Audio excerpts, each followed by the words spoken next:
Reel-Unreel is a 20-minute film produced by Belgian artist Francis Elise in collaboration with Afghani architect Ajmal Mawadi and French filmmaker Julien Deveux for the Documenta 13 exhibition as part of a Germany-Afghanistan cultural exchange. The film follows two young Afghani boys as they each roll a 35mm film through the rural streets of Kabul, Afghanistan, playing wheel and stick. The first is unreeling the film from a red spool, whilst the second reels the film onto a blue spool.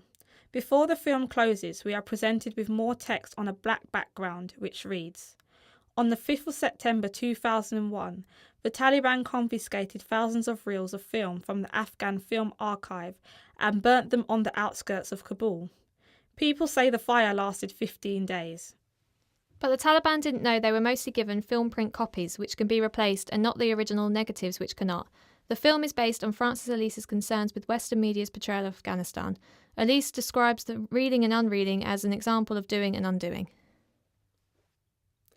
Initially, I felt that the piece successfully communicates Francis Elise's concerns with Western portrayals and preconceptions of Afghanistan and the Middle East.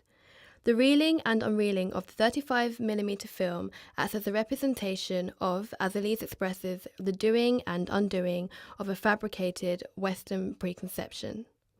Throughout the film, Elise seems to subtly make reference to both the involvement of the US military in the Middle East and media coverage and portrayals of Afghanistan. This is apparent in an early sequence where one of the Afghani boys, of which the film follows, arranges his four fingers and thumbs into a camera viewfinder as a chopper hovers overhead.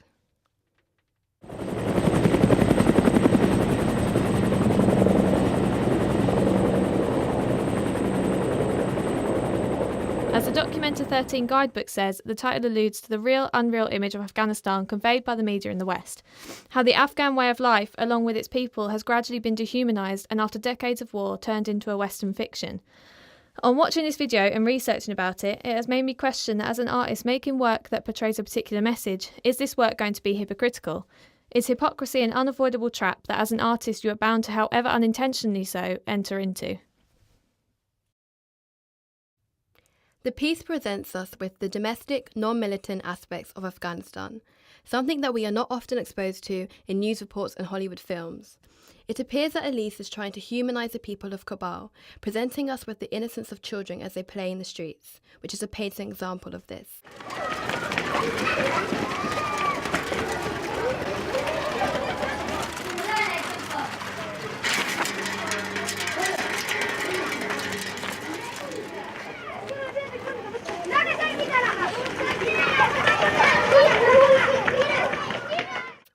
However, I found that the background scenery, such as the bustling markets,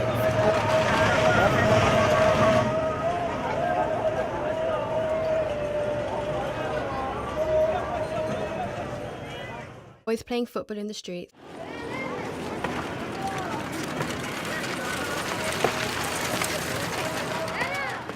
traffic-filled roads,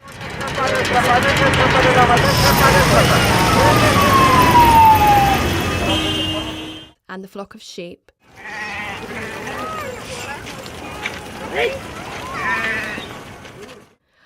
of which the boys stop to allow pass, provide a rich melody of typical Afghani life.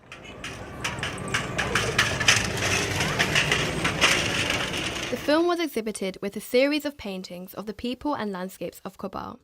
Francis Elise explains that he did these paintings in order to retain a correspondence and correlation with the film crew. The paintings had TV test-style colour bars painted on top, concealing areas of the painting below. The colour bars correlate with the themes of news and media coverage that are dominant in the film, as they are obscuring aspects of the real Kabul and presenting us with a hand-picked reality.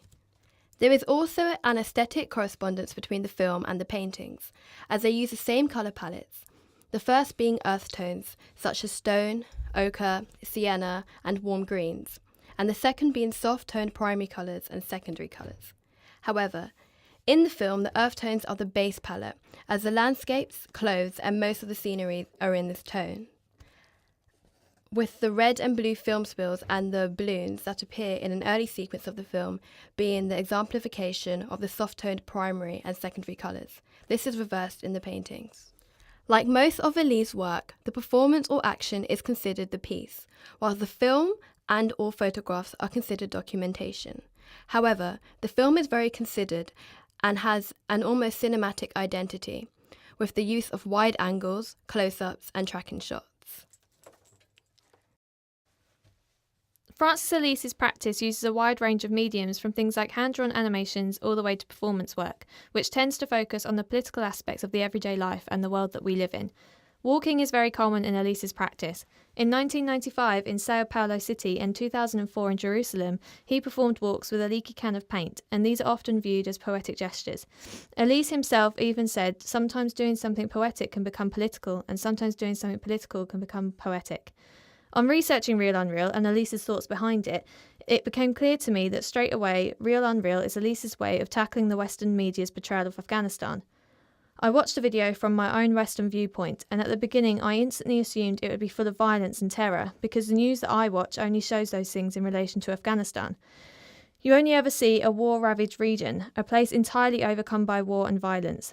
I immediately thought how the Western media obviously picks and chooses what images of Afghanistan it wants to show, but isn't Elyse doing the same? Elyse is trying to make it seem ordinary. He is doing what media does, but for a different viewpoint. He, like the media, is only showing one perspective, so is he really any different from the media that he is so against?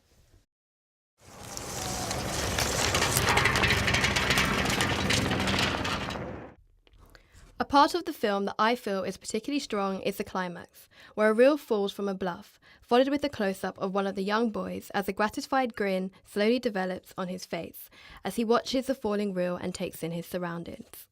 This satisfaction could be due to the demolition of the reel, which in turn could be a motif of the demolition of Western preconceptions and the doing of these throughout film and media.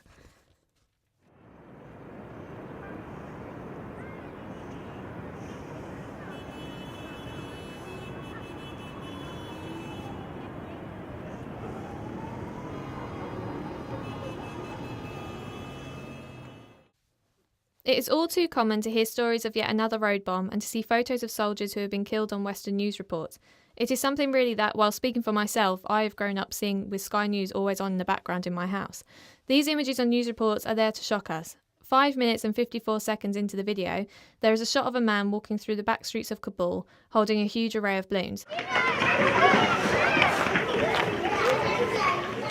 Balloons in Afghanistan are an image I have never seen. Although this can be viewed as evidence of Western media picking and choosing what their audience sees, simply by the fact that I'm a Western viewer and have never seen this, the same can be said for Elyse. This shot is slower compared to the footage of the boys running seconds earlier. It is there to be noticed by his audience. There is definitely no missing it, that's for sure. So although working for an opposite purpose, Elyse, in the same way as the media, has deliberately picked out this image to shock us. Shortly after seeing these balloons, for a split second, a young boy on a bike appears wearing army print trousers. A subtle political shot from Elyse. The army print having more of a meaning here in these surroundings due to the war. The print on the boy's trousers is British and American print, Western print. It brings to question whether that boy is aware of that.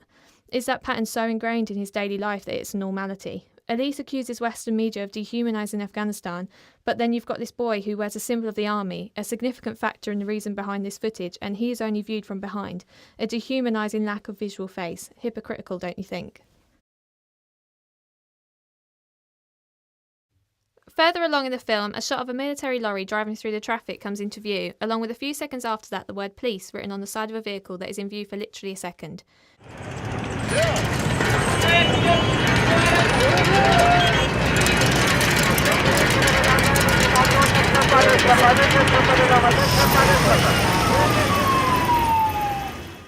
Chris Chang, in his article Reeling, Frances Elyse's Reports from Afghanistan, says that the film makes no obvious allusions to ideological unrest, and yet I couldn't disagree with this more. Something can be subtle and yet glaringly obvious at the same time. In some cases, such as Elyse's Reel-Unreel, the subtler something sets out to be, the more obvious it becomes. These understated shots of military lorries, police cars, and even overhead military helicopters stand out from the rest of the footage. The bulk of this film is watching the extremely dull and repetitive action of the boys reeling and unreeling the film around the ordinary civilization of Kabul. And so the arm images, when shown even for a subtle second, become striking and noticeable against the otherwise mundane backdrop. Elise, again, much like the media, has chosen and purposely included these shots, and so it brings the thoughts of hypocrisy into my mind. However unintentionally so, he is using the same methods that the media uses to create their news reports. He has filmed this footage to make a point against Western media, and yet by doing so, he has been succumbed into doing the same thing that his very message is about and against. Although initially I felt Elise was successful in attaining what he wanted to in the piece, in retrospect, Reel-Unreel is in many ways doing what Elise envisioned to undo by validating existing preconceptions and perhaps fabricating other Orientalist representations of Afghanistan. The film portrays a less affluent rural Kabul with stone traditional buildings that are often partially dismantled. Even the city-fied surroundings are relatively traditional and undeveloped. Yet Kabul is the capital of Afghanistan and its largest city. It is well developed with modern roads, contemporary architecture and shopping districts. Nonetheless, Reel-Unreel is shot in the conventionalized rural districts. I started off looking at ways how it linked to our work. And I was looking at time and journeys. This was probably obvious because you have the film reels being dragged along, but it was a development onto movement. This was something that made me think of the makeup video because it was continuous and very progressive. I then made reference to the young boys playing with the toys as I found it became a very age-restricted thing, which I felt was also a similar idea to our first performance piece, being exclusive and inclusive, being female, a certain age group, and the young boys being a certain age group to play with toys, without any intention of them all being boys.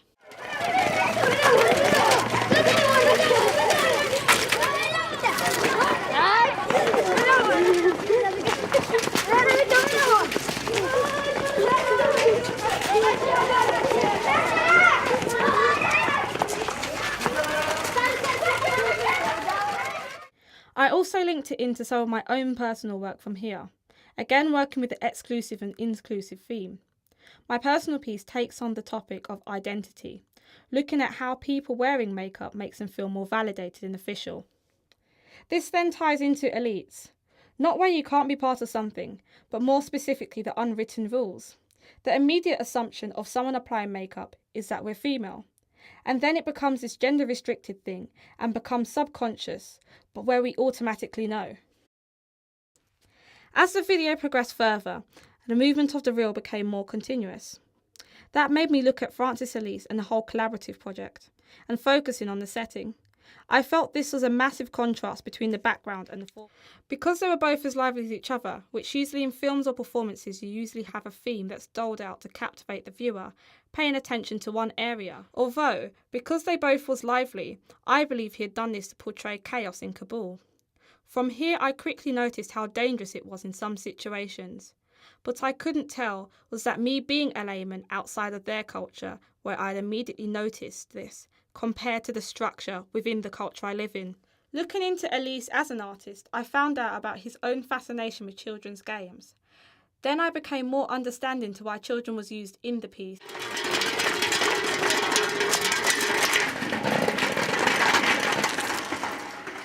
Then taking a look into his other pieces, I found he often brings humour into his work.